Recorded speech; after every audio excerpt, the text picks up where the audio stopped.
Director of the Columbia Center on Sustainable Investment. Sorry, thank you. I'm Lisa Sachs. I'm the Director of the Columbia Center on Sustainable Investment, and it's my pleasure to welcome you on behalf of all of the organizers, CCSI, along with the Sabin Center for Climate Change Law and the UN Sustainable Development Solutions Network. We're really pleased to have you here in the room and those of us joining remotely. Columbia Center on Sustainable Investment. I recognize that voice. The climate change challenge, which is largely a decarbonization problem, poses a very big question mark for the fossil fuel industry.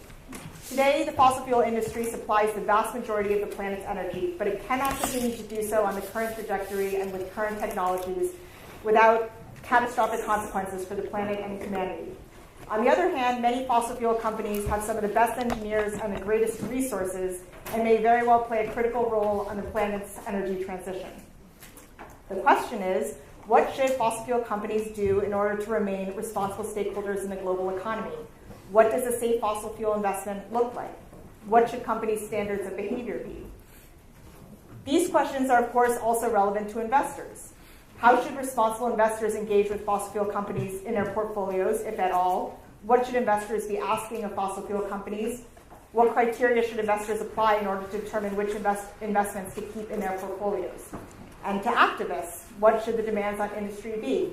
Whether coming from the viewpoint of a fossil fuel company, of an investor, of an activist, one arrives at the basic question: how should the energy sector respond to the climate change challenge? So the purpose of tonight's panel is to define what an ethical and safe fossil fuel company would look like and to help create a shared understanding of the industry's role in securing our common future. With that, I'm delighted that we have here tonight leaders from these various perspectives. And without further ado, I'd like to introduce Michael Girard, the director of the Sabin Center for Climate Change Law, who will introduce our panelists and moderate tonight's discussion. Thank you.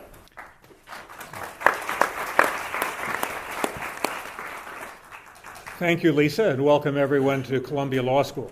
The movement to persuade universities, pension funds, churches, and other organizations to divest from fossil fuels because of climate change began in 2010 and has been accelerating over the last 2 or 3 years. Where it occurs, it takes different forms. Some places it's about all fossil fuel companies, or just the largest, or just coal and tar sands companies. Some places do it gradually, some do it all at once. More than 20 American universities have committed to various forms of divestment, including Stanford and locally the New School and the Union Theological Seminary. In October 2014, Glasgow University became the first European university to divest, and most recently the University of Oxford pledged not to make future direct investments in coal and oil sands. Norway recently announced that its $890 billion sovereign wealth fund would divest from some companies. More than 100 foundations have committed to divest, including most famously the Rockefeller Brothers Fund. By no means does everyone agree. Many institutions have refused to divest. The principal reasons cited are that divestment would impair the value of endowments, that investment management should not become political and should focus solely on maximizing portfolio value and returns, and that the appropriate role for universities in the climate issue lies in its core functions of teaching and research. And some argue that it would be more effective to become active shareholders in companies than to divest from them. Columbia University has not yet taken a position on the issue with respect to its own endowment, but is now actively considering the question. Last November 24th, the law school hosted a program on the topic, Should Universities and Pension Funds Divest from Fossil Fuel Stocks? A video of that program is posted on the website of the Sabin Center for Climate Change Law. The event featured a vigorous discussion from both sides. It became clear at that program that divestment would not affect the immediate value of the shares of large companies, because someone else will always be there to buy them. But divestment does have some stigmatizing effect on a company, and it can affect its image, its recruiting, and other factors. Today's program concerns the next questions, as Lisa indicated, not whether to divest, but from whom. If an institution decides to engage in some form of fossil fuel divestment, exactly from whom should it divest or refuse to buy new shares in? Would all fossil fuel companies, or at least the large ones, be equally subject to divestment? Or should distinctions be made, whether by the type of fuel or the company's efforts to diversify its energy sources and to research renewable technologies, or its behavior in the political sphere, whether publicly or behind the scenes or through trade associations, or other factors? Should there be strategic engagement with some companies? And if so, with whom and with what objectives? What about one step downstream, the electric utilities that burn the coal, the vehicle and engine manufacturers that make the machines that burn the oil? Related to this issue is just what could a fossil fuel company be expected to do in the current situation? And does the current climate situation mean that fossil fuel companies, or at least coal companies, are or should be a dying breed, or are they likely to continue to operate and thrive for many decades to come? These are the questions we'll be asking this evening. To address them, we have a panel of 5 distinguished speakers, one of whom is on his way from the airport, we hope. I'll introduce each one in turn. Each will have 7 to 10 minutes to talk, and we'll engage in strict non-content-based timekeeping.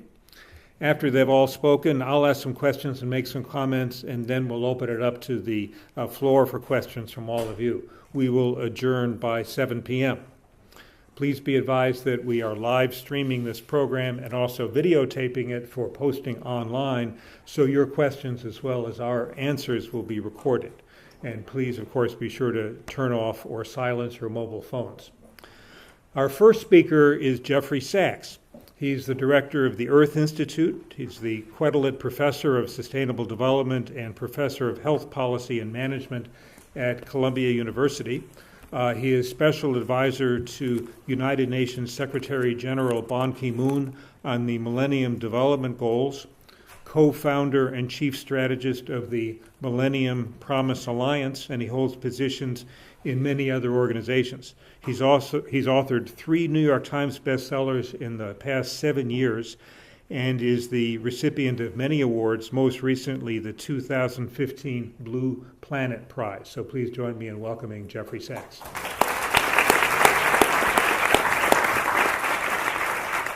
Thank you very much, and I want to thank all the panelists for being here, and the Sabin Center and CCSI for bringing us together for an important and wonderful discussion.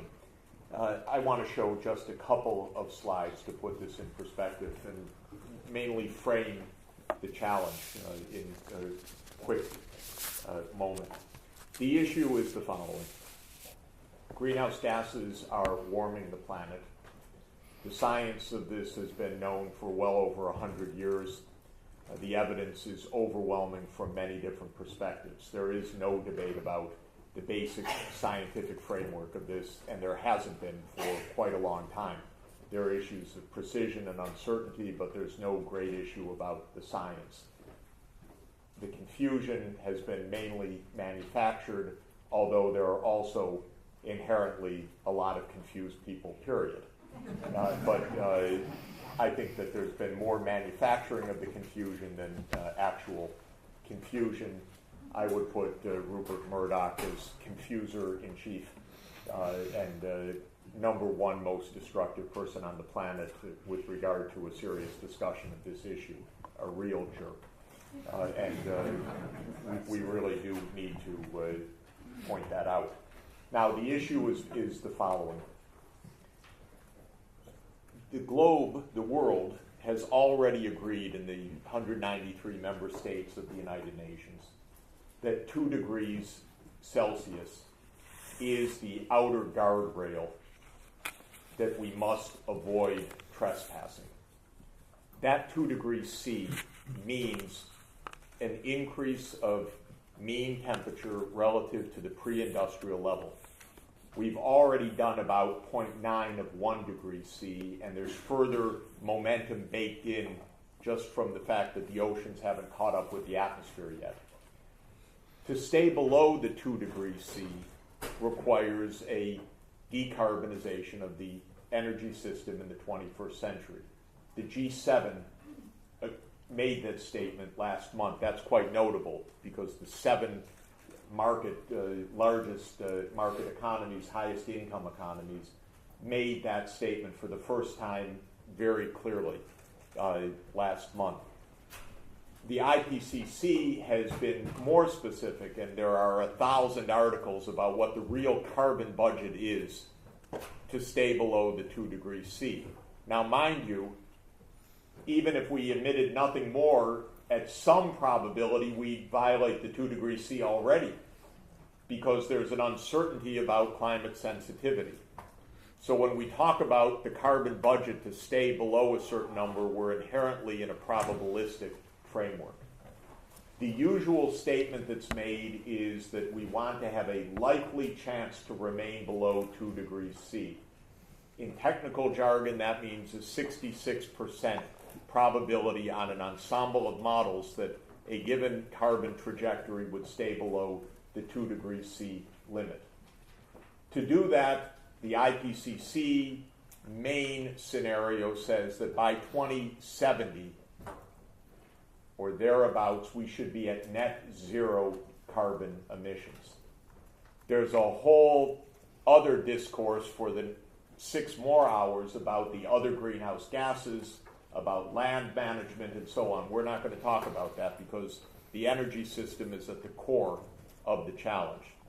But there's a whole larger portfolio of nitrous oxide and methane, and both from the non-energy side, land use changes, and so on.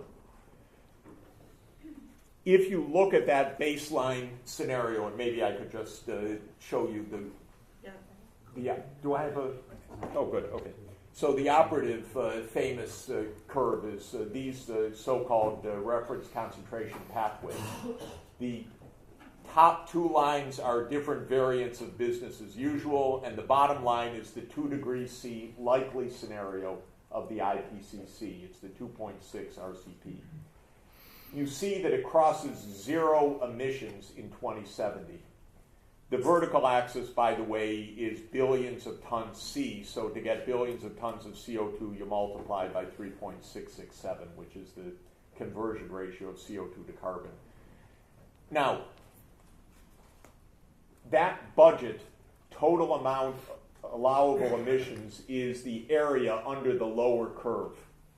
It's about 900 billion tons of carbon left that could be emitted and still have a 2/3 chance of keeping the 2 degrees C limit. We emit right now about 32 to 34 billion tons per year. So the carbon budget that remains from energy use is less than 30 years at the current rate. Up until last year, the trend line was relentlessly upward. Last year was the first year that it was flat. Maybe that's a change of behavior. Maybe it's an anomaly of 1 year. But at the current emissions levels, we run out of carbon space for the 2 degrees C before mid-century. And the baseline is anywhere from 3 to 6 degrees C, depending on climate sensitivity and what you assume about the baseline. Now, one more thing about the 2 degrees C. We have a colleague here who is one of our great gurus of climate science, James Hansen. Every time I say 2 degrees C, basically says, I'm going to kill you. Because if you don't tell the people that 2 degrees C is recklessly dangerous, you're misleading. 2 degrees C isn't safe. But to stay below 2 degrees C is almost impossible, certainly on the current trajectory. That's the paradox that we're on. So I'm not telling you that 2 degrees C is safe. 2 degrees C looks from the paleoclimate record to be consistent with several meters rise of sea level, but at a time scale that's not known, whether it's 20 years, 50 years, 100 years. But it is consistent with the loss of a lot of the West Antarctica ice shield. And what's interesting is recent studies have shown, because of the way that the ice sheet is breaking apart by being warmed on its underwater tongue in West Antarctica, that the scientists say we're already committed to losing a big piece of this. We're in serious, serious trouble. No, I hope there's no doubt about that. So we got to bend the curve relentlessly, and not just low but zero carbon in the second half of the 21st century. That's the objective. Now, there's one massive implication of that, which is illustrated by a wonderful study of University College London earlier this year, which is we already have more than all of the fossil fuels we can safely burn by quite a large margin. So if you look at the proved reserves of petroleum, or the proved reserves of natural gas, or the proved reserves of coal, which are much larger than the other two, if we come close to burning what we already know is there, and is already, in fact, classified as proved reserves, we blow the carbon budget. So this leads to the concept of having to strand some of what we know. This is the hardest thing for human beings to do. It's telling the 4-year-old, don't eat the marshmallow in the famous test. It's telling society, don't eat all your oil, gas, and coal. It has to stay under the ground. That's really hard. We don't have the attention span. We don't have the willpower. We don't have the self-control to do that right now.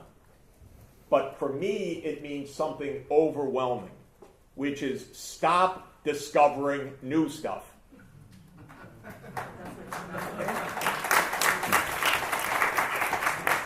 In my view, there isn't an iota of reason why the USG just told Shell, sure, go drill in the Arctic. What is that all about? That's because we have no self-control to define a budget right now. We don't want ultra deep sea, we don't want the Arctic, and we don't want oil sands. Build the Keystone Pipeline, sure, but we're going to make sure it's empty afterwards. So waste your money, we're going to bankrupt you.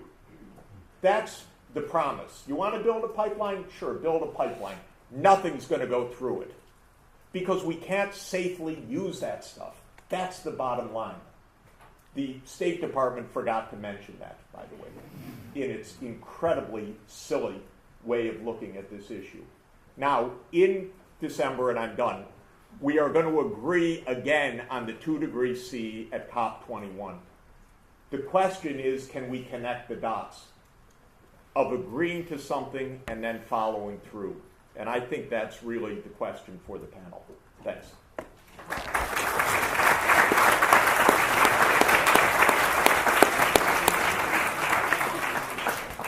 Our next speaker is Kenneth Cohen, the Vice President of Public and Government Affairs for ExxonMobil Corporation. He has worldwide responsibility for the company's government relations, communications, media relations, global community relations, and global brand activities. Mr. Cohen joined the company's legal department in 1977, and in 1995 he rose to become general counsel of Exxon Chemical Company. He was named to his current position in 1999. Among his outside activities are service on the Executive Committee of the United States Council for International Business and as National Trustee for the Boys and Girls Clubs of America. Kenneth Cohen. Thank you. And again, as Jeff, thank you for inviting me. I realize that I am the token member of the panel representing the industry. I'm going to do the math. I view that as what I can do, because I think we're, in many ways, we're not having the conversation I think that we in the industry think we should be having, which is we don't disagree. I certainly don't disagree. Our company doesn't disagree with the way Jeff put it, that this is a serious, serious issue. What we're focused on is what do we do? What do we do about it? It's not a question of self-control. It's a question of technology and what are our options. We view our role at ExxonMobil as two-pronged. One, it's to provide the energy that is making this possible today, making modern life possible today around the world, while at the same time reducing the environmental footprint that is associated with energy production and use. So what I'm going to do in the next few slides is set the stage. I'm going to give you a quick primer on our energy outlook. And this is you can imagine if you're in ExxonMobil and you're head of corporate strategic planning, the way we put our business plan together, each year our economists start from scratch and we look at 100 countries around the world, and we do it from the ground up. We look at energy demand in each of the 100 countries. We look at 15 different demand sectors: transportation, electricity, etc. And then we look at technology. We look at a supply, what's available supply, and that's across the board. And it's an agnostic look. And so I'll take you through a couple of slides.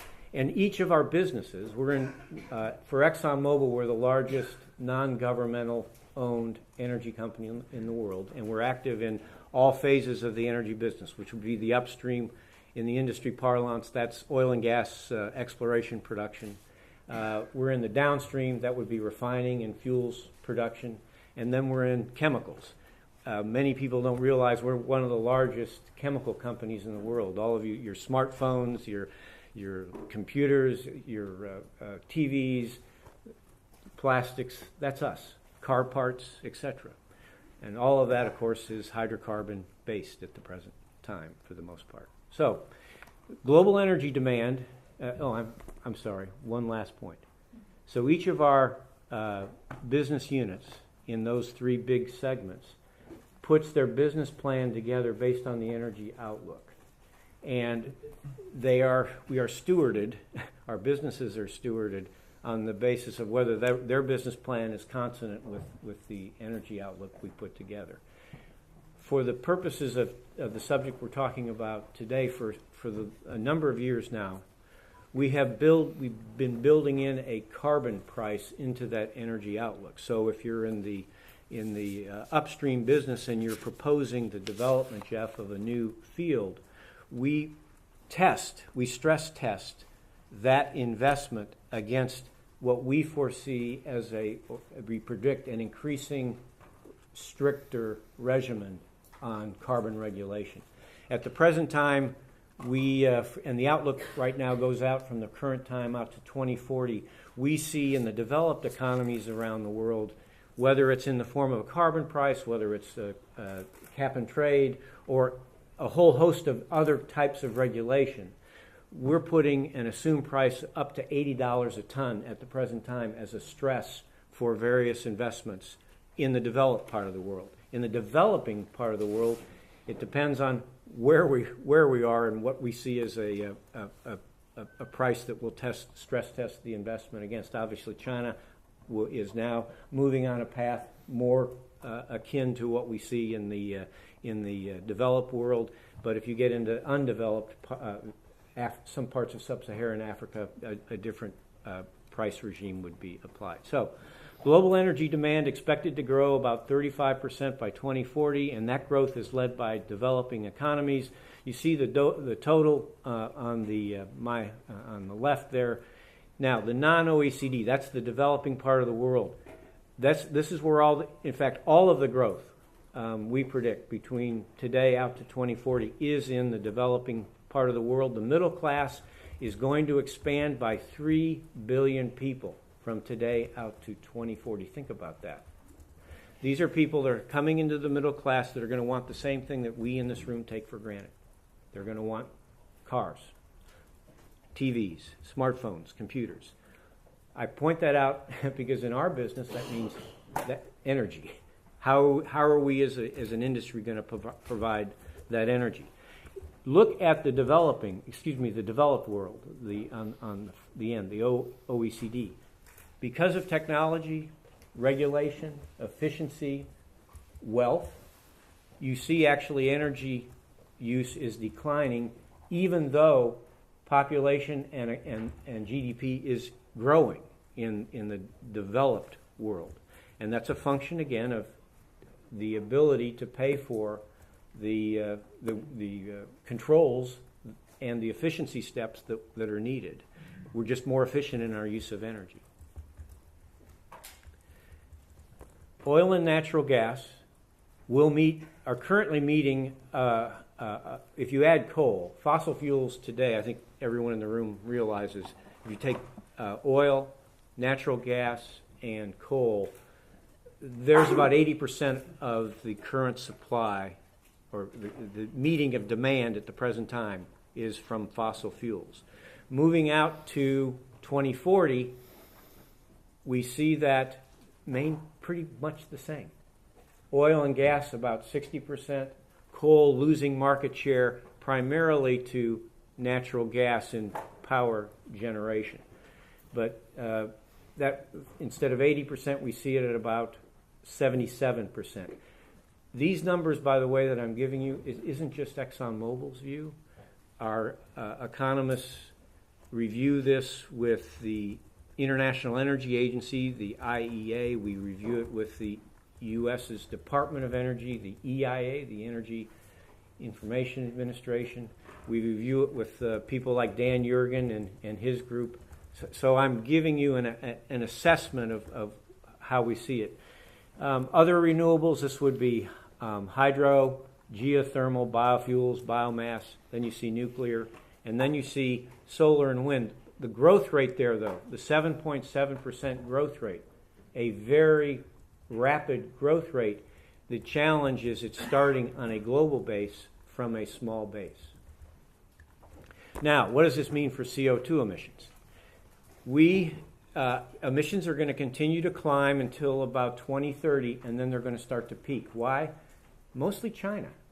And what I showed you before in the developed world, the imposition of control, moving away from coal for power generation, increasing regulation, improved technology, more fuel-efficient cars, et cetera, et cetera. While most of the growth and all of the growth in energy use is in the developing world, still on a per capita basis, those of us in the developed world use more energy than those in the developing world. That stands to reason. We just have more developed economies. Now, we're actually optimistic about the future because of technology.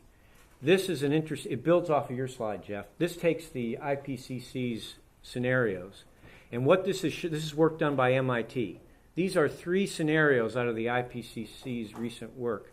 The no policy option is not an option. And this shows you the long tail of risk from not taking action. The 650 case, which Jeff showed on his slides, is you see the midpoint of probability at around the temperature on the horizontal curve there around 2.5 to 3 degrees temperature increase. Our own outlook, this is ExxonMobil's energy outlook, is on a path to track somewhere where you see the blue and the green line intersecting. That's the 450 is the 2 degree case. We're right now, we don't predict temperature. We just take a look at energy use, and then MIT then did the math. We see it on the current path around 2.4 if that holds out to the end of the outlook period. What do we need to be doing? We're not on the path as a society to be getting to the 450 case or the 2 degree case. If we were on the path, what should be being done by governments around the world in terms of annual additions is on the far right. The actual additions are on the far right. The required additions are in the middle. And you see we're just nowhere close except for solar. Solar is approaching what is required in terms of annual addition. For our own part, and I'll wrap up here, the company is engaged in a whole bunch of activities. As I said, we have a 2-pronged challenge. One is to produce the energy we're using today. The second challenge we have is reduce our footprint and take a look at what can be done going forward. We're looking at on the increased supply side. We have a lot of work on advanced biofuels, algae for fuels, all sorts of work on efficiencies, on mitigating emissions. We are the world's leading practitioner of carbon capture and storage. We have about a third at the present time of all of the world's carbon capture and storage that's going on. And we have heavy research in that area. And then we have heavy research projects with the automotive, the OEMs, and mainly Toyota and Volvo. Toyota for personal transportation, Volvo for the commercial transportation, and I'll stop. I look forward to thank you for having me. Look forward to the discussion.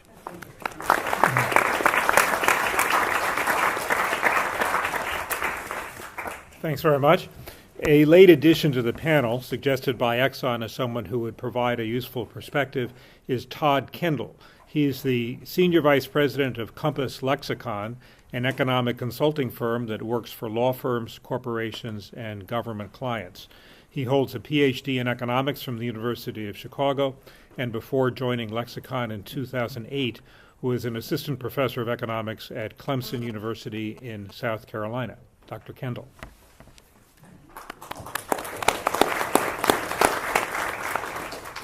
Thank you so much, Michael, for the introduction, and very happy to be here and to talk to you a little bit about some of the research that we've done on the question of divestment recently.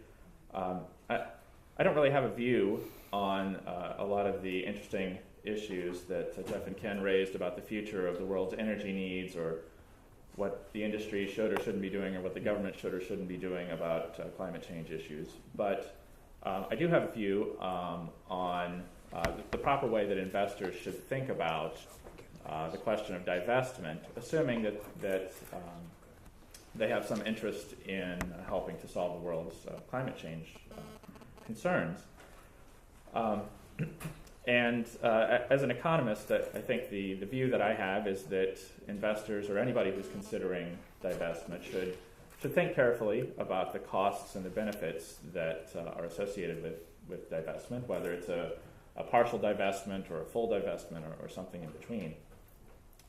So with a colleague of mine, Daniel Fischel, who's the law professor at the University of Chicago and the former dean of the law school, we wrote a paper earlier this year that sort of walks through some of these costs and benefits of divestment that we think investors should think about. And so from the cost side, it's pretty clear that there are material costs of divestment that any investor would face. For instance, divestment means that you're selling certain securities, and presumably you're going to reinvest, buy other securities, and buying and selling securities isn't free. You have to pay people, you have to pay brokers, you have to pay commissions, you have to pay exchanges. In some cases, you have to pay taxes. And those costs are real. It's not hard, depends on the investments you hold, but it's not hard to imagine you're talking about 1% or more of the value of the things that you're selling sort of gets lost in the transaction. In addition, there's compliance costs. Any investor who says, I have a particular goal with respect to my portfolio, you have to spend a substantial amount of time usually working to maintain compliance in your portfolio with that goal, whatever that goal is. If it's an environmental goal, you have to think about, well, which companies can I keep in my portfolio? Which companies do I want to keep out of my portfolio? And that changes over time, so it's a continuing process. This is why fund managers get paid management fees. They have some sort of goal, and somebody has to pay them to think about those issues and figure out what should be in the fund and what shouldn't be. So again, it depends a little bit on how much divestment you want to do and what kind of assets you hold, but it's not hard to think in terms of 0.5% per year, just in terms of compliance costs. And then thirdly, I would say another important cost that you have to think about in terms of divestment is anytime you're divesting, you're saying, I'm not going to buy certain securities, I'm not going to hold those securities in my portfolio, and that restricts the most powerful and most well-known and most popular investment strategy that anyone's ever thought of, and that's diversification. You're reducing the diversification of your portfolio. Professor Fischel and I did this study where we looked at the last 50 years of security returns, of stock returns, And we looked at 10 different industries, one of which is the energy industry. And we found that the energy industry has the greatest potential of all the 10 for diversification benefits. And the second largest, by the way, is the utilities industry, which is also a potential target for divestment. And so our conclusion was that for a typical equity investor, this loss from losing diversification due to divesting energy securities costs you, on average, about 50 basis points, half a percentage point, on a risk-adjusted basis per year. Half a percent doesn't seem like a lot, but if you're a university or college or some other very long-term investor, 50 basis points a year adds up. Over a 50-year period, you're talking about 20 to 25% loss in the value of your equity portfolio. And so for a college or a university, that's a substantial hit to your ability to satisfy your institutional goals, to fund research, to fund student scholarships. These are all things that have to be cut, that potentially are lost when you give up these diversification benefits. So the bottom line is that there are real costs. For individual investors, those costs may be higher, may be lower, depends on the securities you hold. And we're actually working on a follow-up study right now that looks exactly at that question. But I think just the basic economics, the basic finance of this is that for anybody, there is a real cost. Doesn't mean you shouldn't do it. Lots of things you should do, even though there's a cost. But on the benefit side, you have to ask, well, are the benefits big enough to cover those costs? Well, what are the benefits? One benefit people think, most immediate one people think about is, well, maybe by divesting, we're going to cause these companies to change their ways. They're going to stop doing the evil things that they're doing, and they're going to do different things. And the problem is that that's just basically flies in the face of basic finance theory, which is that even with the fairly successful divestment movement, a lot of people adopting divestment, it's almost impossible to move the prices of assets that are traded in highly liquid markets that are relatively efficient. And that's the finance theory of it, and I think the history of divestment movements suggests that that's right. If you look at, there's a large literature on the South African apartheid investment case in the 1980s, which was a very successful divestment movement in terms of getting people to divest.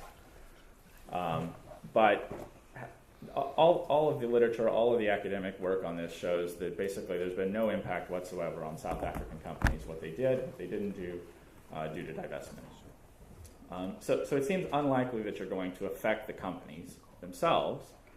Another thing people point to is, well, maybe, regardless of that, maybe it's just a good investment strategy. Maybe I could make money by selling these stocks because everybody knows that there's going to be increasing regulation of these companies that's going to harm profitability, or everybody knows that the world is moving towards renewables and so forth. And the biggest problem with that is that everybody knows that. You don't make money in the stock market based on what everybody knows. You make money in the stock market based on knowing more than everybody else. And it's far from clear that whatever the future of regulation and whatever the future of renewables is, that's not already incorporated into the price of the assets. As another example, my car, I have an old car. It's not going to last forever. The value is going down every year, but that doesn't mean that I should sell my car.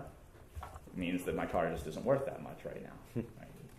It doesn't mean that I can make money buying and selling cars. Right? Same is true for, even if you think the future path of oil and gas is just down, it doesn't mean that you can make money in the stock market by divesting. And then a third benefit that people sometimes point to is, well, maybe what we can do is we can just generate a lot of publicity, shame these companies, get people interested in the issues of climate change, and maybe they'll push for the right policies and the right government activity. And maybe I should leave that to the journalism professor, but at least from my simple economic perspective, it's really not clear to me that more talk is better than less talk, at least on the margin, because suppose some big university decides they're going to divest. It's easy for us in this room to think about how that's going to be reported on NPR. They're going to have a bunch of climate scientists, very smart people talking about the problems of climate change and how what a big important step this is. But all the people listening to Fresh Air with Terry Gross already think that climate change is a big problem. This isn't changing anybody's mind. The question you have to ask is, as Jeff said, you've got these other people out there who are manufacturing confusion. How are they going to report the news of divestment? You know, I won't write the headline. You can write it for yourself, but I'm pretty sure it will involve the terms ivory tower, liberal. And so the question is that a helpful... Shock. Is that a helpful piece of... Is that additional talk helpful in terms of pushing the right policies or appropriate government action? It's very unclear to me. And so at the end, the bottom line, I think, for divestment, from our study's perspective, is there are costs. They're certain. There can be some debate about whether they're large or small, but there are costs. And on the other side, the benefits are very unclear. It's not clear there are any benefits. And if they are, they seem very vague and hard to quantify. And so I think it's very hard from a benefit-cost perspective to support a policy of divestment. Now, that may not be the end of the story. A lot of things don't pass the benefit-cost test, and you still want to do them. But I think you have to take that into account, and you have to, if you're going to push divestment, you have to not kid yourself about the idea that this is going to change things in some way, and not kid yourself about the fact that there are real costs.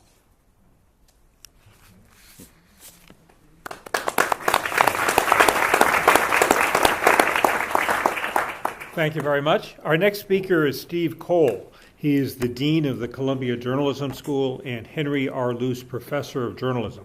He's a staff writer for The New Yorker, a two-time winner of the Pulitzer Prize, and the author of 7 books of nonfiction, including, most relevant to our program today, Private Empire, ExxonMobil and American Power, which won the Financial Times Goldman Sachs Award as the best business book of 2012. Between 1985 and 2005, he was a reporter, foreign correspondent, and senior editor at the Washington Post.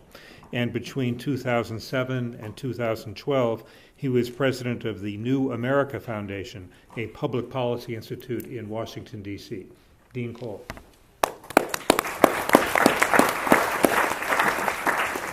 Thank you, Michael. Thanks for having me. I know only a little bit about the energy industry from working on Private Empire, and I know something about politics from a journalist's perspective. So I will take up Todd's offer to continue down this path. I thought I would focus my remarks not so much on whether divestment is a legitimate or wise strategy, because I think our history has plenty of examples that divestment and boycott campaigns are very important tools of moral and public persuasion.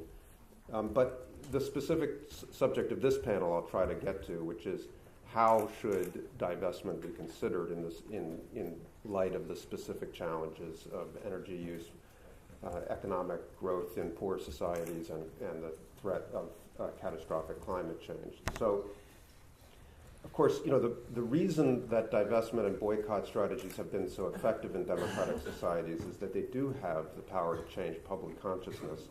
And by doing that, they change politics, and therefore the boundaries of what is considered to be plausible reform. Sometimes disobedience and nonviolent strategies can change what people presume to be political boundaries very, very rapidly, as we saw in this country during the Civil Rights Movement, but as many other societies have experienced in their contexts. At the same time, boycott and divestment has a mixed record of success overall. It isn't always as effective as it was during the Indian independence movement. Sometimes it fails utterly to achieve its own goals of changing public consciousness and therefore politics. One other observation I'd make is that, it's usually the purpose, ultimately, of these campaigns of public and moral suasion to change laws. Because, certainly when you're looking at corporations headquartered in the United States, the best way to change the conduct of any corporation is to change the laws that it must follow. And that's been true in this country in the last 40 years around campaigns to reduce air pollution, water pollution, acid rain, overseas corruption, bribery, the availability of same-sex partner benefits, labor rules. Ultimately, it's the changing of the laws that makes these campaigns durable and meaningful in the lives of individuals. So here, what we're talking about ultimately is the law about the price of carbon and the role of carbon in our democratic energy economy. And the observation I'd make, just to remind us where we are in this country, is that we have no price on carbon, and the politics around that price is frozen. Ken Cohen mentioned that when they do their forecasts out to 2040 in the developed world, they stress test their investments against a price of $80 a ton. Now, there are places in Europe where that seems like a reasonable forecast, but in the United States, we're a long ways from the politics that would produce a law of $80 a ton. I think that just bears some thinking about. So now, ultimately, if you're going to pursue such a law, you have to think about how that price is going to be calculated. And I think that's something that divestment campaigners need to grapple with alongside the fossil fuel companies that own these assets that could be stressed by a price on carbon. So, the big oil companies in particular have found a place in the middle. They sometimes do offer rhetorical support for carbon pricing, but they also lobby and campaign in ways that have, certainly been part of the frozen politics that we've experienced. So I think they're accountable for that contradiction. I think for the divestment campaigners, though, while that looks like, and understandably looks to them like a strategy of delay, I think the divestment campaigners have to reckon with why it is that public and moral strategies have been more visible and to some extent have more momentum today than strategies that would persuade lawmakers to act in this way that is responsive to the degree of crisis that Jeffrey outlined. And it's not just about lobbying, it's also about politics.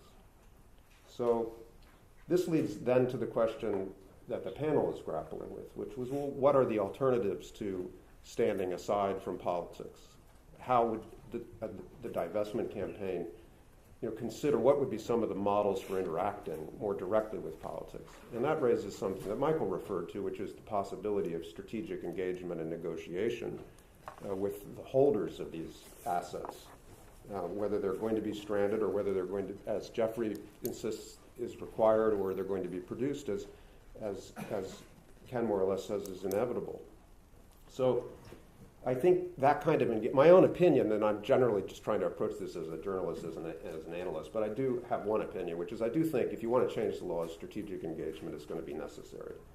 And so when I reflect on that in the context of the oil industry, which I reported on for a few years, I make an observation. There were two examples that I narrated in the book of strategic engagement with fossil fuel companies by activists that draw, in my mind, opposite lessons. One was a strategic engagement that was successful by and large and in achieving sustainable laws and compromises, and the other, I think, has been considerably less successful. The successful one was about human rights conduct by extractive industries in conflict zones. Many corporations that were producing oil and gas and coal and other minerals were engaged in reckless interactions with local security forces, with human rights abuse records. And those forces were engaged in very active defenses of properties that involved essentially counterinsurgency tactics in which the price that local civilians paid was unacceptable. So the human rights community campaigned and engaged, and to make a long story short, after resistance and negotiation and lots of bumps along the way, they ended up with a regime that persuaded corporations that it was in their self-interest to adopt much more passive, rigorously passive defenses when they were lawfully operating in conflict zones. And the result has been, I think, by and large satisfactory to the human rights movement and to the corporations. So it can be done. Now, another example was the movement around transparency of revenues in the oil industry in particular. And there, the Extractive Industries Transparency Initiative was raised as an effort to achieve a similar result around finance transparency. For reasons I won't go into, I think that has been much less successful, much less satisfactory. So in this case, what would you work on if you were to consider strategic engagement? I'm not qualified to answer that question, to be honest. I'm not a climate activist. I don't know exactly what to bring to the first meeting's agenda. But here are some sort of amateur lists of issues that would seem obvious to consider for negotiation and engagement. One would be public policy and legislative goals. Why are these politics frozen? If we all agree this is a serious risk, how do we unfreeze them? That happened around the cap and trade bill in 2008 when half of the oil industry was in a corporate coalition that was supportive of a law that ultimately failed. A second issue would be accountability. Accountability for damage, accountability for past conduct, even accountability for the confusion that others have referred to. A third issue would be carbon budgets. It's a buzzword. I'm not quite sure I understand what it means, but I do think it matters how you account for the portfolio holdings of the companies that you're seeking to divest from. I mean, yes, there are complications in calculating the emissions of natural gas extraction versus heavy oil versus light oil versus coal. But those facts have to matter. I mean, surely there's a difference between a portfolio of the least offensive natural gas holdings and the most offensive coal holdings. I recognize that there are some campaigners that don't see a difference in that. But, ExxonMobil is 50% a natural gas company. So that has to be part of this negotiation, it seems to me. Finally, carbon capture and storage. How do you evaluate that? I think, ExxonMobil is making big investments. This is a whole subject in and of itself that requires care and thought because it's part of the laws that are ultimately going to be required. So to conclude, divestment and boycott campaigns ultimately convert the power of public persuasion into leverage, and the leverage is to negotiate for changes in durable laws. And isn't carbon pricing and carbon budgeting ultimately the destination of that negotiation? But right now, the law is frozen, our politics are frozen, and that has to change. Thank you.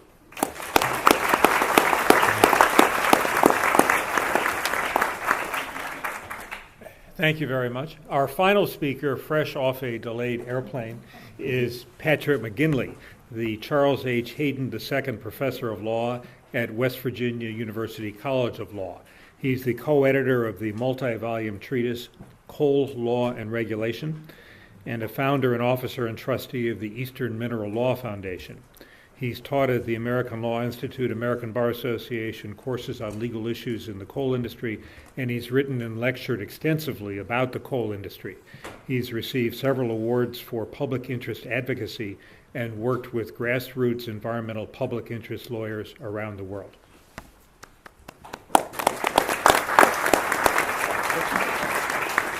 Thank you, Michael.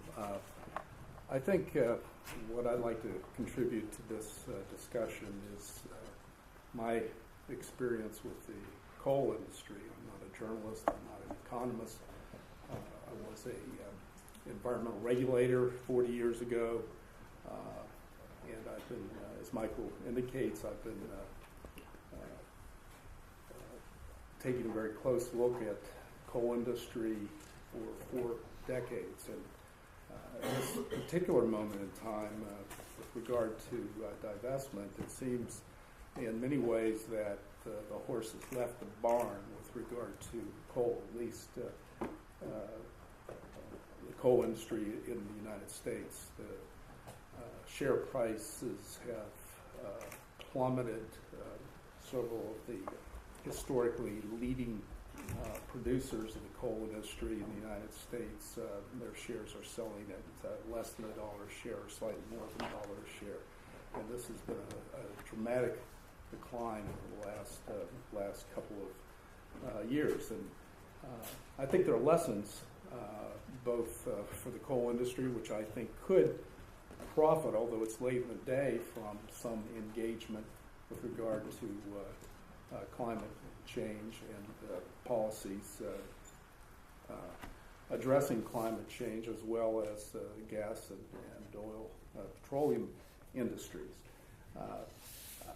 It appears over the last decade that I've been watching developments with regard to the coal industry. There's been a multi-million-dollar public relations campaign that has received quite a bit of media attention, certainly in coal country in central Appalachia and other coal-producing regions, and nationally as well. And it's often heard in Congress the cry that there's a Obama administration war on coal. And what does that mean? Well, to the industry that almost universally denies climate change science, it means that government regulators, Democrats in Congress, are aggressively attempting, at least the way the public relations campaign paints it, literally to destroy coalfield communities, coalfield families, prediction of massive job losses and economic decline in central Appalachia is part of the meme of the war on coal. But it's not just climate change that the coal industry denies. As part of this campaign against the war on coal, the industry has resisted long needed adjustments in coal mine health and safety law after the 2010 Upper Big Branch mine explosion, the worst mining disaster in the coal industry in 40 years, and 29 miners died. And the industry has successfully resisted any significant changes in federal or state coal mine health and safety law. The war on coal, according to the industry, also includes efforts to tighten restrictions on mining operations that produce respirable dust and coal workers' pneumoconiosis, or black lung disease. It's a disease little recognized by the outside world, outside of coal country. You might be surprised to know that in a very recent decade, 10,000 coal miners died of black lung disease. And yet the industry claims there's not a significant problem there, no additional regulation is needed. The combustion of coal by coal-fired power plants produces an enormous amount of coal combustion waste, or fly ash.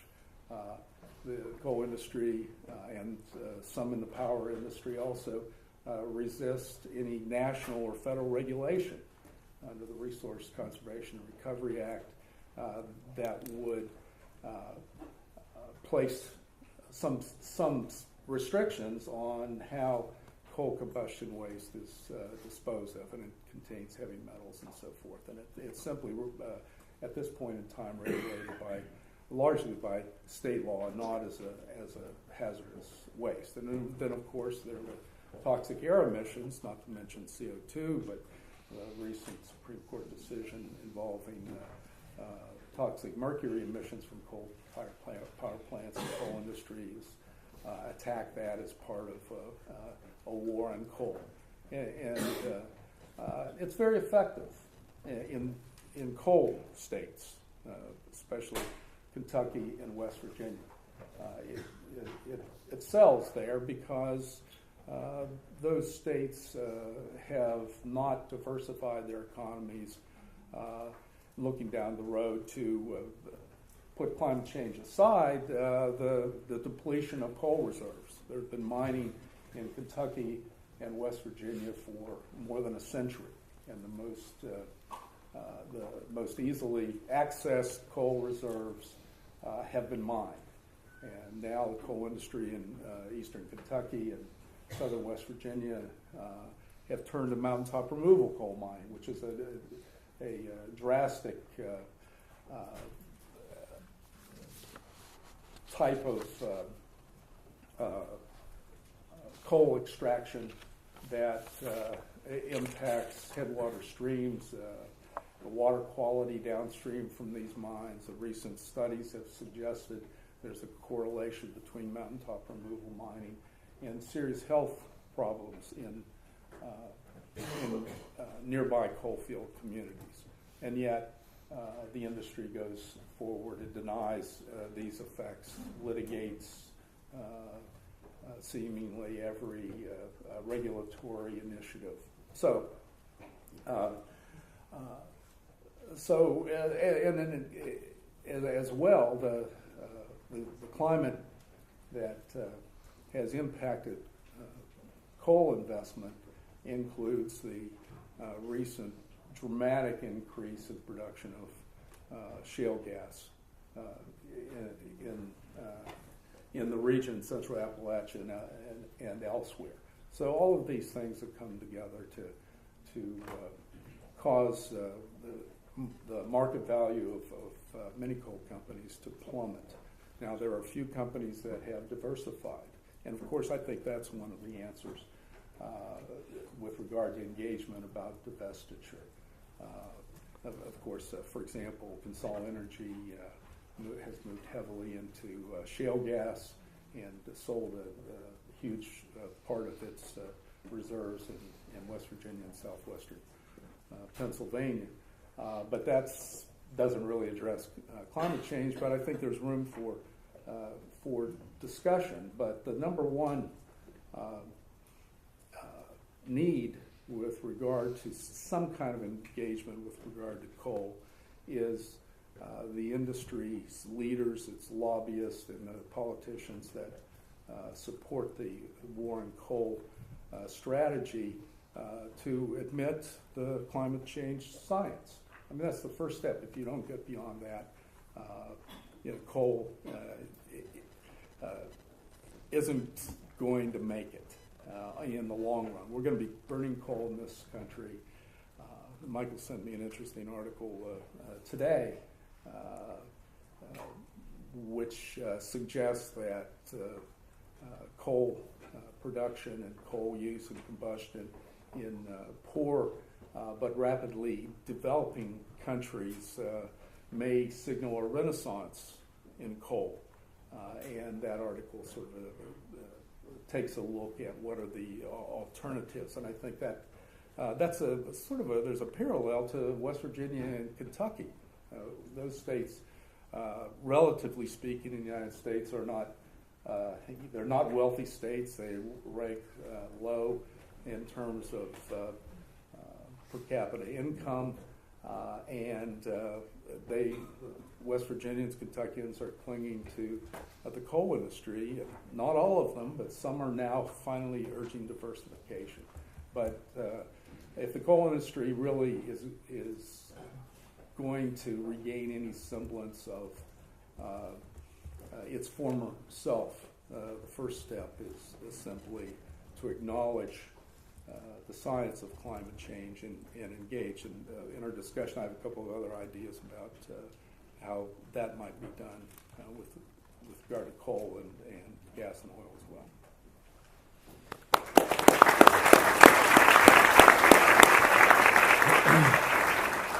Thank you. Before I open it up for questions and give some comments of my own, would anyone on the panel like to make comments on what they've heard? Jeff. Good. I want to talk to Ken for a moment. Maybe if we could go back to my PowerPoint. Or Yeah, he's the clicker. Oh, sorry. Thanks.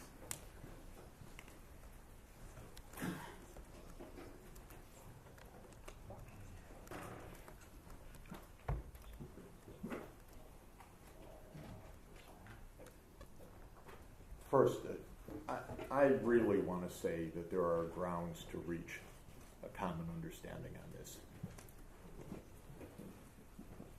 But where I really disagree with the approach is that you haven't made an analysis of how to get to the 2 degree C upper limit.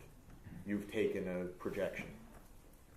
And we did something quite different at the UN this past year. in the Deep Decarbonization Pathways Project. For 15 countries, we looked at what it would take to bend the curve down. And there is plenty of options. And if we try, we can do it cheaply and fast on the scale of 40 years. I'm not talking about 5 years or 10 years. I'm talking about what that curve really looks like. I don't believe Exxon has yet engaged in that discussion with those of us who believe that this is doable, affordable, practical, and I believe, by the way, that $80 a ton is enough to do it, because we're going to get such improvements of technology down the road if we aim for it, that price is probably a pretty reasonable price. Mm-hmm. So my view is that I think, for instance, the EIA scenarios, or the IEA scenarios for that matter, as their baselines, I find them basically extraordinarily naive in this context, as a business as usual projection that if we were doing not much of anything, we'd probably come to. But if we actually tried, because it's a serious issue, we'd have a very, very different scenario in 20 years. So this is the first thing that I would like to practically propose, actually. That this is, we can have an offline discussion, but I would like the Deep Decarbonization Pathways Project and Exxon's modeling team to engage with each other, to look at these scenarios in considerable detail. The second thing is the public debate. I appreciate all that you've said. I've experienced repeatedly in recent years a shocking unwillingness, even of some of America's best companies, to say a word in public right now because of ALEC, or because of American Petroleum Institute, or because what they think the Koch brothers are going to do, or what they think Rupert Murdoch's going to do to them. And if you were more clear, you were very clear in this, and the website's clear and all the rest, but if you were clear in an op-ed in the Wall Street Journal, stop writing the anti-science, we believe in the science. And if you said to Mitch McConnell, and you said to Senator Imhoff, unbelievable, by the way, that's the United States of America, that guy is in the Senate.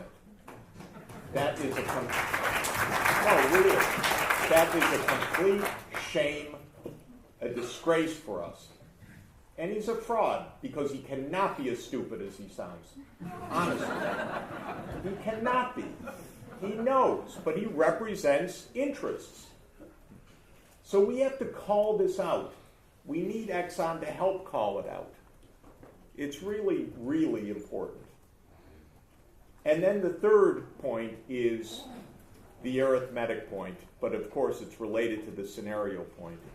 We don't need a lot of new stuff. You haven't, you looked at that, I know, in response to, say, Carbon Tracker vis-a-vis your own shareholders.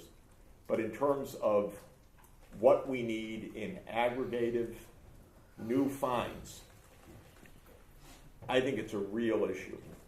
And where I really disagreed with ExxonMobil in the public debate you had with Carbon Tracker, and it's implicit in what you said, and I don't think it's right. You said, we don't really believe the 2 degrees C world. It's just too tough. It's too hard. We're not going to get there. The scenarios don't look right. We're more like a 3 degrees C or 2.5 degrees C. And for one of the world's largest companies and most important companies and best engineering companies in the whole world, and with more influence than just about any company in the whole world in modern history, I don't think you can just say we don't believe in it. I think you have to really say what could be done. 193 governments have said they want to do it. So with your great engineering, what could be done to actually make that work? I'd like to stress test your analysis. So that's my feeling. And all of that is, I started and I want to end it this way. I don't think the gap's very large in what you said, what I've said, what others say, it's not so large. But boy, it could change the whole discourse in this country to be clear about this, because we're lost right now politically. And they're afraid of you. You may not know it, but you probably do. They're afraid of you. And so I think it's important closing that gap.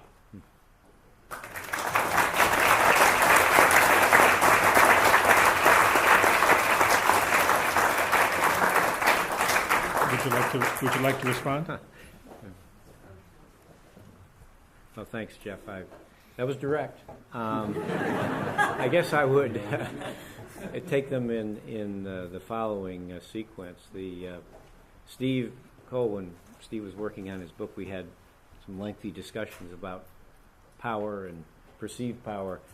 And as I wish we had the power you referenced, because as the head of government and affairs and public affairs for the company on a global basis, I wish we had the power that you because if we did, there are a lot of things that we wouldn't be putting up with right now. I say that in jest, but in seriousness, on the engagement piece, we have been engaged and would welcome further engagement. Our scientists and our economists are looking at this on a daily basis. We have a group of our top researchers. We call it EMEST, but it stands for the Emerging Energy.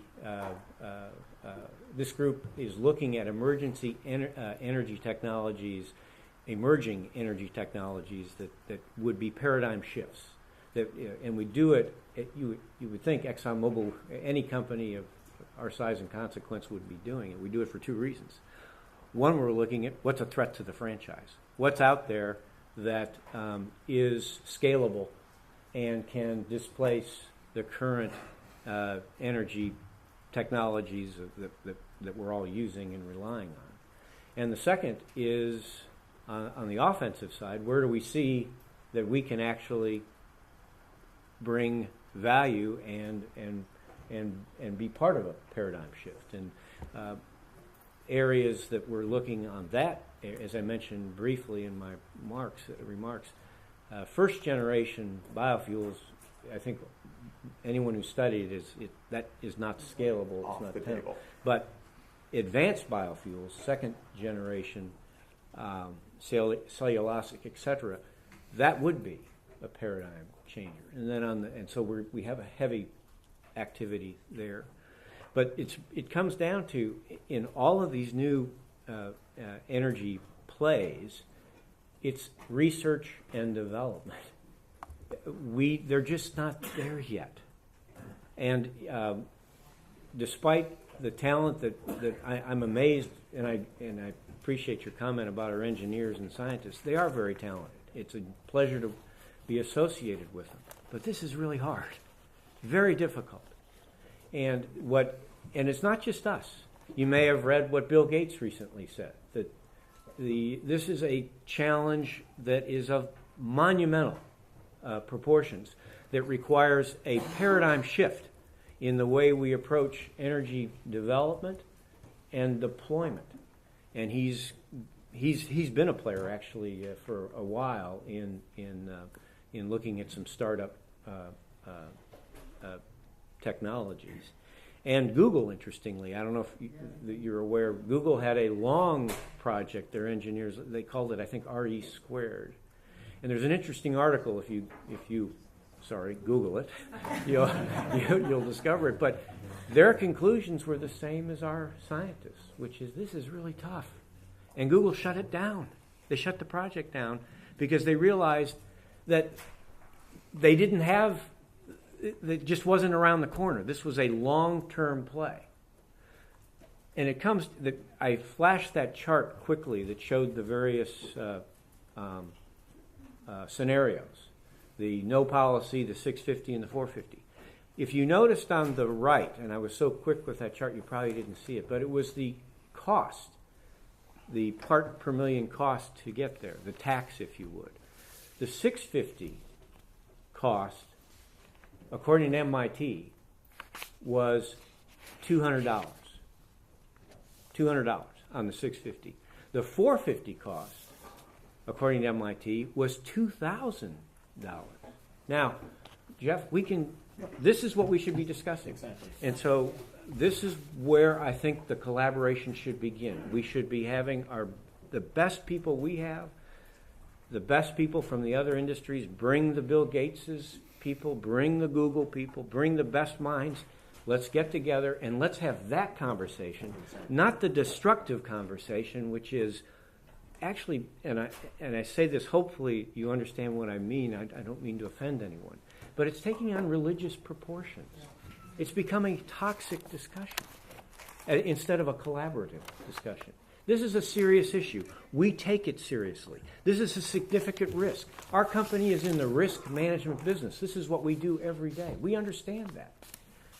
We'd love to move to this discussion you're talking about.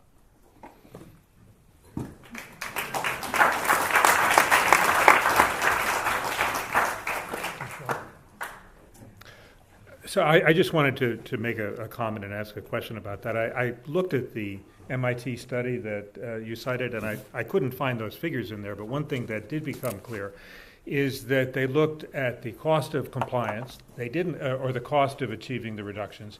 They did not look at the cost of not achieving the reductions.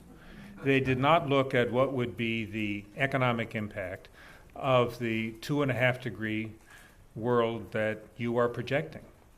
And so the question I would like to ask you, Ken, is does Exxon consider in its planning the economic impact of a 2.5 degree world? I'm sure you're familiar with the projections that many of the coastal facilities of the energy industry, including your own, are going to be underwater in a 2.5 degree world, that there will be a catastrophic loss of agricultural productivity, a tremendous loss of overall economic activity, which is going to affect the demand for energy and many other factors.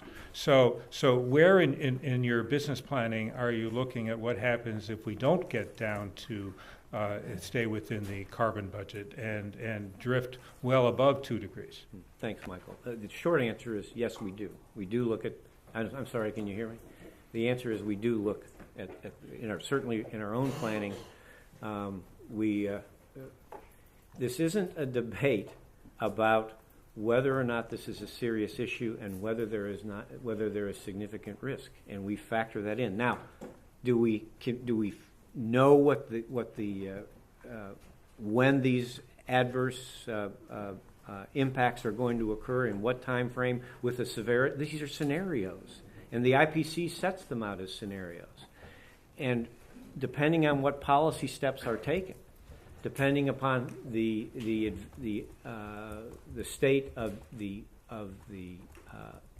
country's ability to respond, the United States has a capacity to respond through zoning regulations, through technology implementation, et cetera, et cetera.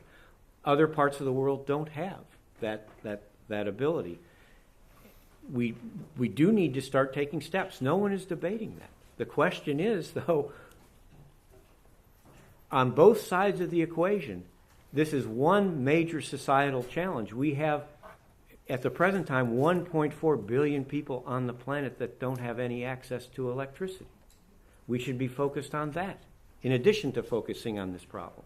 We have 2.4 or 5 billion people who are still cooking their meals indoors using biomass, coal, burning wood.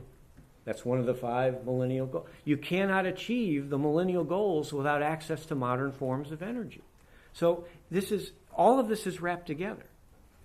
So yes, do we consider it? Do we factor it in? Yes. So let me just press on that. Where? I mean, I've looked at the SEC filings. I've looked at the Energy Outlook. I've looked at a lot of Exxon's public reports, and I don't find it. Where should I be looking to see where you're considering all of this? Well, in dialogues such as this. You've asked a question, and I've answered it. We take this into consideration. Okay, so that's the one place I'll find it? Well, Michael, I'm here as the representative, token representative of the industry. Is this a serious issue? Do we take it seriously? Yes. I don't know how else to answer your question. Okay, I think you've answered it. And all of you have there's a microphone and a button, so when I call on you, please push the button so we can hear you. Thank you very much. Please push the button. Can you hear me? Yes. My name is Sister Patriot. I'm a Dominican sister, and I've been representing institutional faith investors as well as the state pension funds with ExxonMobil for over 20 years. So we've been in dialogue. I've known Ken for many years. And over the years, we've asked our company to, and there has been great progress. You're now going on record and what your admissions are. We've asked you to look at the climate risk in the company that you hold. We've been asking you to stop funding the misinformation, the disinformation over the years.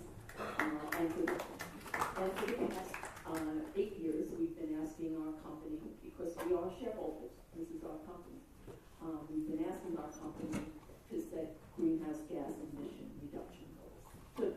Because it's a great company, they set goals for everything, we want goals on reduction. Okay? And very similar, Professor Sachs, the dialogue now, and we meet with in dialogue, many investors, some of the largest investors in the world sitting at the table with ExxonMobil. Very similar to your suggestion of how do we get to the 2 degrees. Since I was at the annual meeting about 6 weeks ago, Francis has raised this issue to a moral issue, and I'm amazed. Father Mike Crosby's amazed that Hope has something to say now after all these years, 25 more for 1 year. The other day. I'm sorry, could I just ask you to wrap it up into a question? I want to get back to the sense of responsibility and taking this beyond dialogue.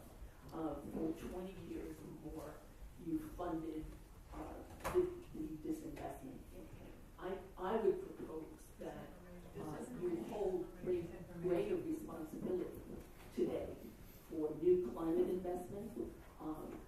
I always imagine if ExxonMobil really put their head to this, right, and put their money where it needs to be for a carbon-free future, you have got to be believed. If nothing else, move what you have, responsibility for the fact that you have a real role in the fact that we are 2 decades behind on doing something about this issue, and that we have people in our legislature that are supported by the oil and gas industry who continue to convince people that global warming is a thing. So could we get some commitment from you today? And we have a lot of people here who know I'm not a divestment supporter. But could we get some commitment that there would absolutely be no more money heading to not just the disinvestment campaign, but Disinformation campaign, but the people in Congress who are really going to block serious action and in Paris resolution. Could we get a commitment on the company will set goals to get to 2 degrees? Would you like to?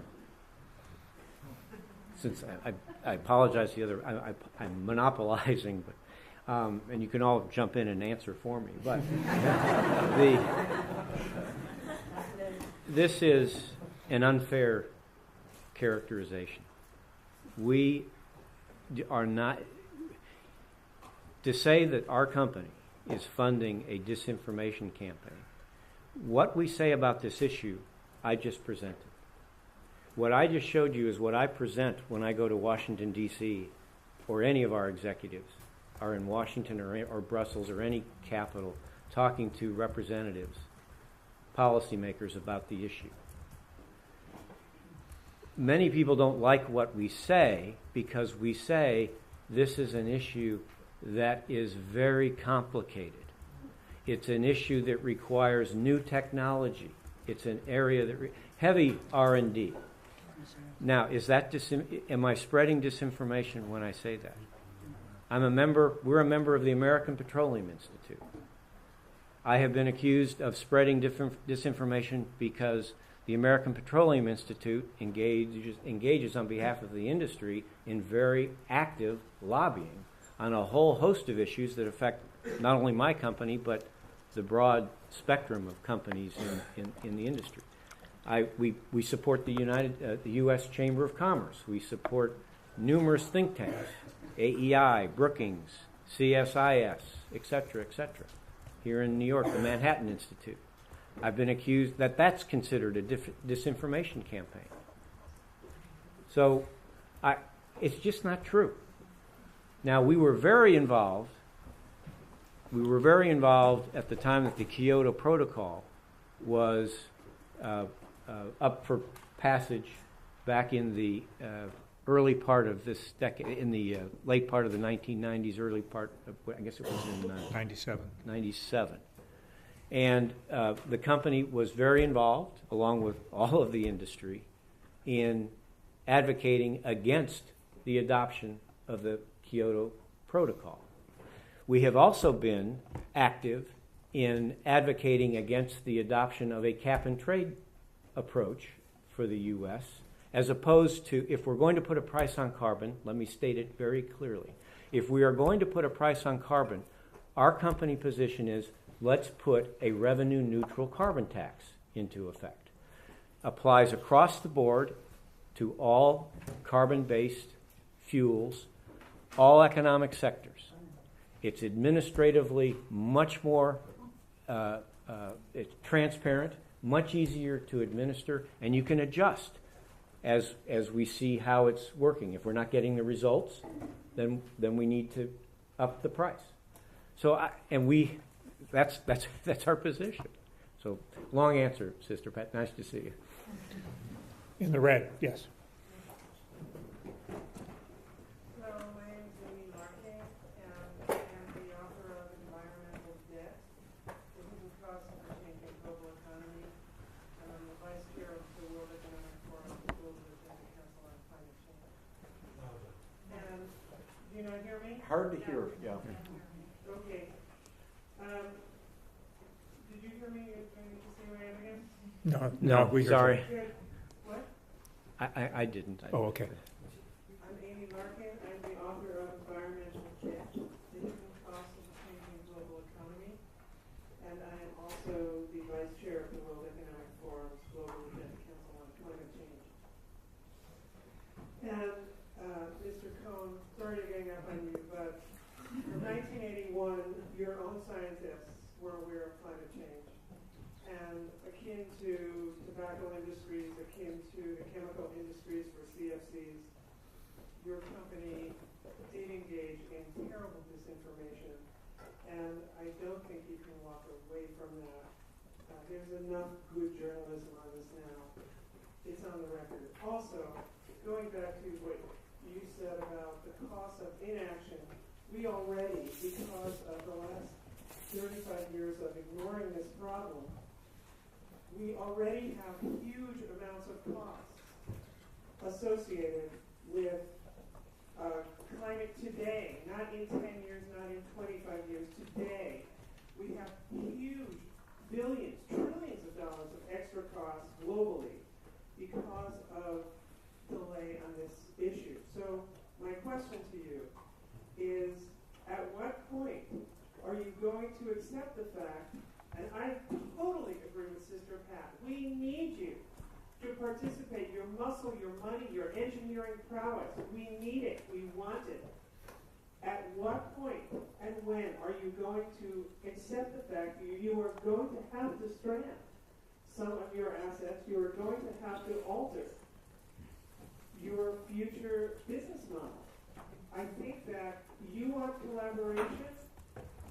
You cannot imagine how many radical environmentalists are ready to work with you to figure this out.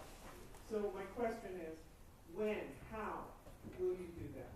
Because you have caused your asset. I just want to say that the assets on on your books are the cost of those assets are socialized through emergency services, droughts, etc., and the extreme weather and the other climate change impacts the oceans.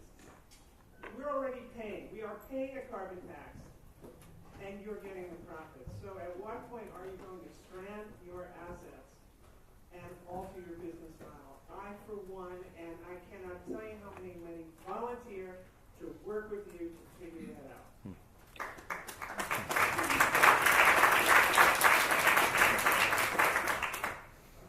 I don't want to just be repeating the same thing. This is an issue we recognize. We're having, again, the wrong conversation in my book. We're not saying that this is not a significant issue, but what we're saying is that we need now to recognize the complexity and difficulty of moving from where we are today to some other way of powering modern life. All of you got here, I assume, either via a cab. Some of us flew in this morning to get here. The lights, the plastic.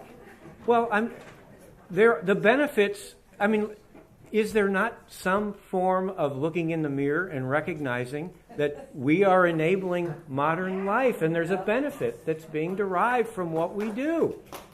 I'm sorry. Now, do we need to move?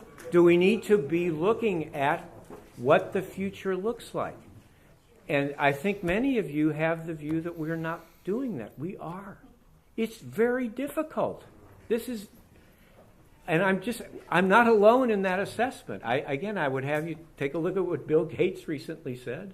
Take a look at what the Google engineering team said. So I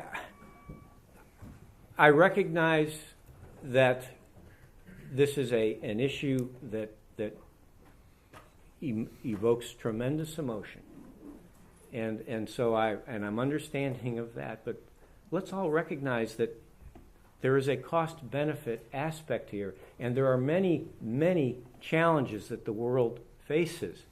This is a very significant challenge that hopefully technology will allow us going forward alternatives to what we're doing. Jeff? Yeah, I want to come in on the same point.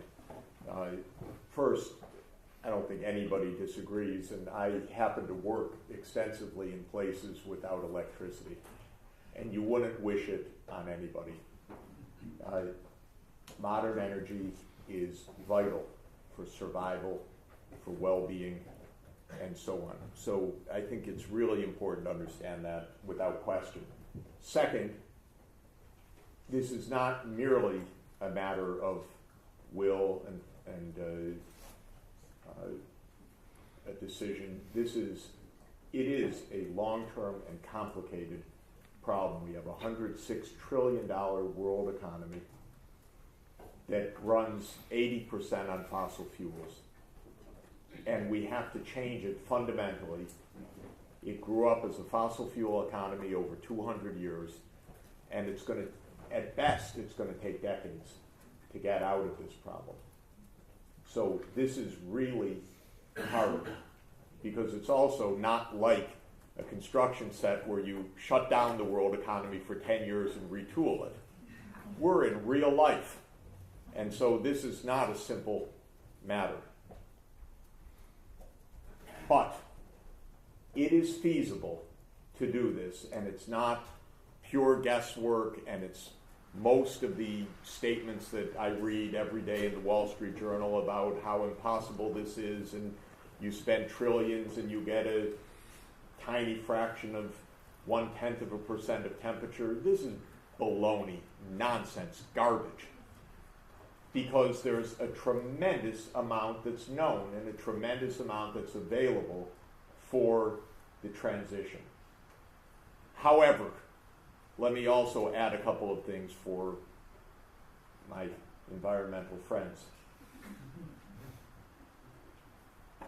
Every kind of energy alternative creates problems you don't like. Okay? So if you happen to be in Nantucket, you don't like wind turbines. In Chile, which uses fossil fuels, they didn't want power lines to bring hydropower.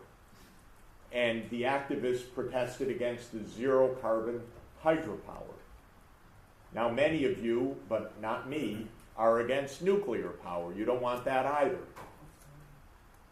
And some projects in the desert, you don't want to upset the desert lizards with large solar fields. And I mean this seriously. If I have to vote, I'm going to vote first for electricity. I happen to believe we can get through this pretty quickly, and by that I mean 40 years, and that we know what the targets are. And if I had to pick one target, I'd say storage is by far the biggest issue, because we've got more intermittent energy than, well, we've got literally 10,000 times our energy needs in solar radiation. Yes. So batteries, good investment. How much do we really invest in this right now? Tiny. Batteries is really good, sophisticated, empirical wet lab work. And it should be at 100 times the scale. And Exxon should be putting in a lot of money for that. But all I want to say is we should get down to these specifics. And I think it's important, and the thing that I've tried to do in these climate negotiations this year is get in one concept. The White House has accepted it, and the French government is pushing it, and others are pushing it. And that is to push real scenario design consistent with the 2 degrees C. And not just what we have right now, which is these INDCs, they're called, the Intended Nationally Determined Contributions, which go out to 2030 and have nothing to do with bending the curve to zero. And all the talk about we're going from coal to gas, this is false. You need a scenario, not an incremental little step. What I'm showing you on this graph is the U.S. deep decarbonization, one of the 3 very deeply developed scenarios of how to get to basically 70 grams C per kilowatt hour in the United States, and enough to fuel a fleet of electric vehicles with zero emissions. It can be done. And in fact, there are many different ways to do it, so we show 3. Some with nuclear, some without nuclear, some with carbon capture and sequestration, because these excite a lot of different approaches. So I really do want to I'm going to come back, that we need this scenario work together. And we need it directed, because technological change at the pace that we need it doesn't happen on its own. It's got to be directed. When President Kennedy said we're going to he invited America to take the challenge to put a man to the moon and bring him back safely to Earth before the end of the decade. That was not a business as usual path. And that's what we need. We need to actually care enough to invest in it. And Exxon would play a huge role in the success.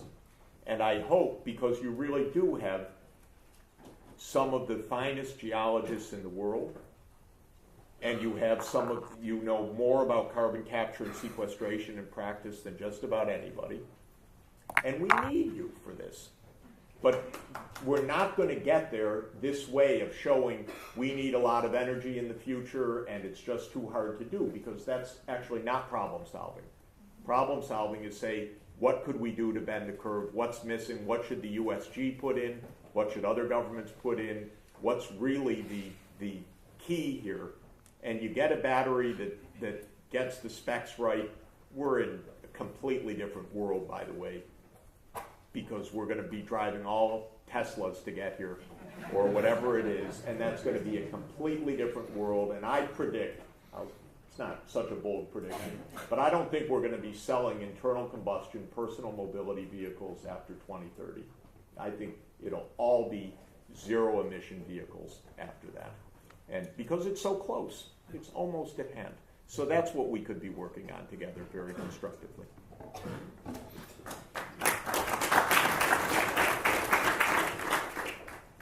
Did you want to say something? Oh, okay. Hi, my name is Daniela. Can people hear me? I'm a student here at Columbia University, and I'm also a founding member of Columbia Divest for Climate Justice. But my question is actually about investment. So just so you don't get bored, I'll cite your report a little bit. So the report Compass Lexicon published about divestment being too costly has some interesting citations. For example, it uses the large number of mentions of the words climate change in newspapers to argue that there's a debate about climate change. It also cites an economist affiliated with the Heartland Institute who states that fossil fuel companies are significant investors into renewable energy. When in fact, as of 2013 data, ExxonMobil had spent $188 million on renewable research since 2002, which was less than its advertising budget from 2012 to 2013. Feel free to correct me on that. And BP, you're not alone. BP has sold off its solar and wind businesses in the past few years. And really today, the incoming chief economist of the IEA said that fossil fuel companies risk losing billions by not taking climate change renewables seriously. So in light of these numbers and statements, what evidence can you give us to believe that fossil fuel companies like your own are interested in developing renewable energy and in keeping us below 2 degrees Celsius of warming? When will Exxon make the very significant investments needed with your technical expertise to develop renewable energy? Yeah. Well, Danielle, I take you back to my comments, my reference to this group. We for shorthand, we call it EMEST, but it's the group of our top corporate research people, and they're from around the globe and in the business groups. We keep an eye on all of the major technology plays. And where we see an opportunity, where we see, in other words, a potential, one of them, and the biggest one Jeff just mentioned, is clearly storage. That is a paradigm change. That would be a paradigm shift. We have a heavy look at storage.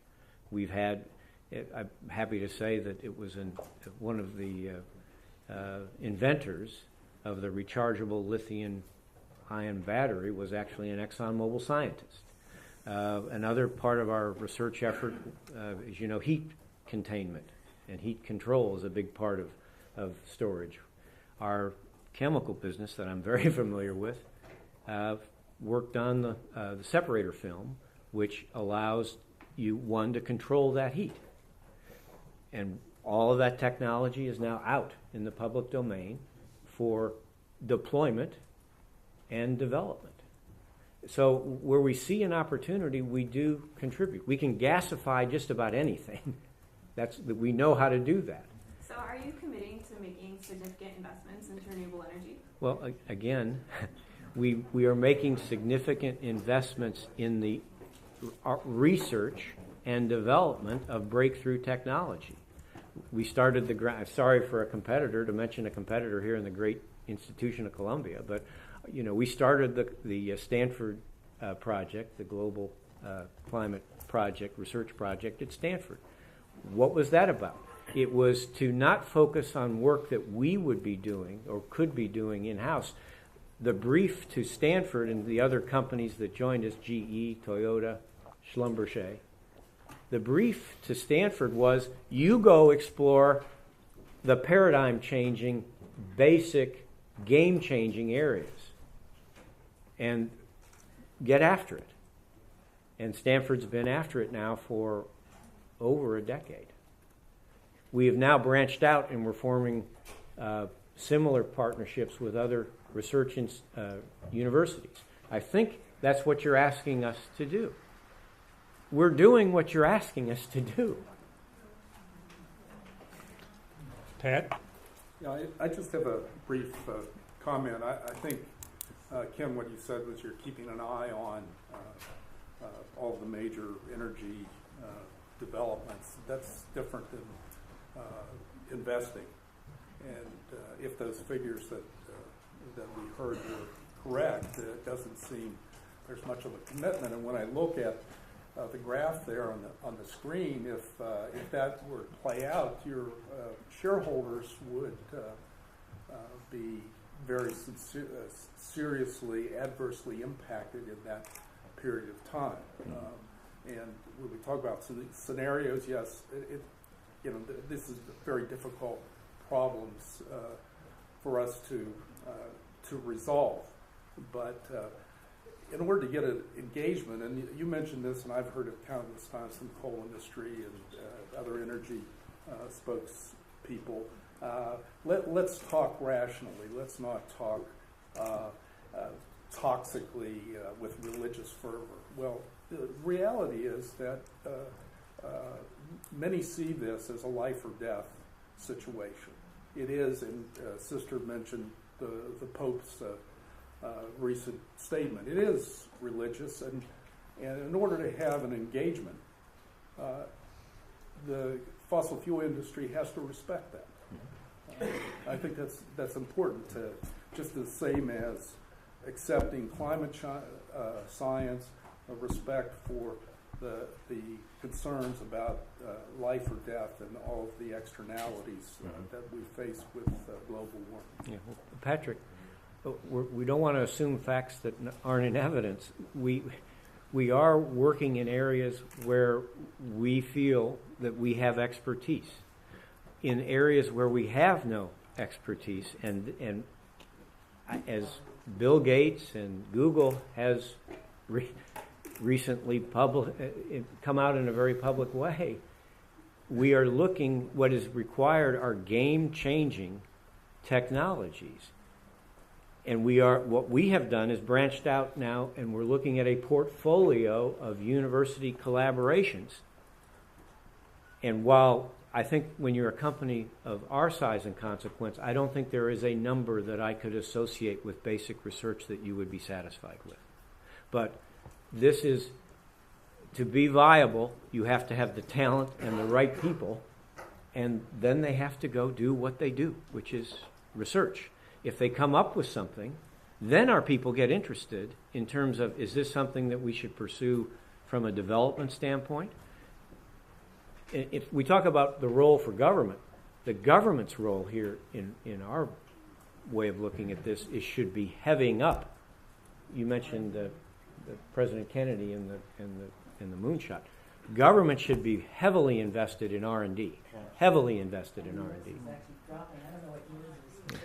So we're running short on time. What I'm going to do is I'm going to call on three people, and I'm going to ask for brief questions. So you first, sir, and then you, and then you. If I could, first a clarification, I think you misrepresented Google. The program is not RE squared, it was RE less than C. Okay. And it was renewable energy less than the cost of coal. The program has essentially been broken up. It's no longer called that, but the effort is still there. All the work is still going on. It just turns out that producing energy less than the cost of coal isn't all that difficult and isn't a challenge worthy of Google. Google is spending a tremendous amount of effort on renewable technologies. It's spent over $1 billion in renewable technologies for flame consumption. It has a lot of programs that continue to work on that as far as research. So I think you've completely misrepresented what they've done. But I actually have a question. As part of the a short one, I hope. The complexity of solving the problem that people keep bringing up is the cost of doing what we need to do. And frankly, this confuses me because whenever I hear people talk about the cost of making the changes we need to make, I look at it and I say, why are we talking about gross costs, which is typically what's being represented from a business point of view? Businesses rarely are concerned with how much something costs, but they want to know what's the return on investment. If I put up a solar panel, whatever it costs me lifetime, I'm going to make money. If I do a ground source heat pump to replace the fossil fuel, Sir, could you wrap up? I'm going to save money. This is profit. Why, and perhaps this is a question for the journalism side, why is this conversation often about the costs of conversion as opposed to the profits from conversion and retrofit? Why do we talk about what we're spending as opposed to what we're going to earn by getting rid of the fossil fuels and going to renewables? Thank you. Thank you. Hello. My name is Andrea Pastoris, and I serve on the Sustainable Have your Investment microphone on? Committee at the New York Society of Security Analysts. Which button? There you go. Okay. Thank you. My name is Andrea Pastoris, and I serve on the Sustainable Investing Committee at the New York Society of Security Analysts. And we regularly debate these issues. And Dr. Sachs, thank you for segueing into the technology part of the issue about the use of storage. However, with Exxon Power, when are they going to address the tax issue of when you expense your research and development rather than capitalize it on the balance sheet? Because if you, then there's less of an inclination, in other words, in the expensing of research and development, there's less of an inclination for management to make the effort to go about paradigm-changing technological research. If you put it on your balance sheet, you don't have to run through your income statement. So where is Exxon's effort to perhaps get this tax break, not only for themselves, but for many other beneficiaries? And then my next question is there's a spurious correlation issue with, because there's other malfactors causing the increase in the factors of global warming. And years ago, I asked experts in insurance on how come, or what about the space-based technology of which Mr. Rupert Murdoch is an owner of satellites that can alter the stratosphere and the activity in the environment above the Earth. So this is also a malfactor in the effect on the environment. Okay, so thank you. And ma'am, you were. Do you want to answer the question first? No, I'm asking for all three at the same time. Okay. Hi, I'm Rachel. Mike's got to go on. Is it on? Can you hear me now? Yeah, the red will show up when you've got it on. It is red. Okay. Does that mean it's broken? Can you hear me? Yeah. Okay, awesome. Yeah. So I'm a student here. I work with the Students for Divesting for Climate Justice, and I work to ensure that Black liberation and justice for frontline communities is at the forefront of this conversation. So I wanted to highlight how the conversation being shaped, especially around the 10th anniversary of Hurricane Katrina, is frequently referencing this hurricane and not the catastrophic flood that was caused by poor levee construction. And I wanted to, as I sit here looking at a panel full of white men, I just want to know, is there any way that we can ensure that the next generation of renewable energies is serving the interests of frontline communities? Is there any way we can have accountability and government regulation to ensure that companies like Exxon are representing women and people of color equally? In this past January, Exxon refused to disclose the percentage per pay compensation for women, as it was suggested as a shareholder proposal. And your company shot down the thing and had to be forced by the Commission of Securities and Exchange to do that. I'm wondering, is there going to be any commitment to replace the people that have clearly decided they do not care about representing people of color and women in this conversation? And how are you thinking about changing your leadership to represent people that are actually being affected by climate change?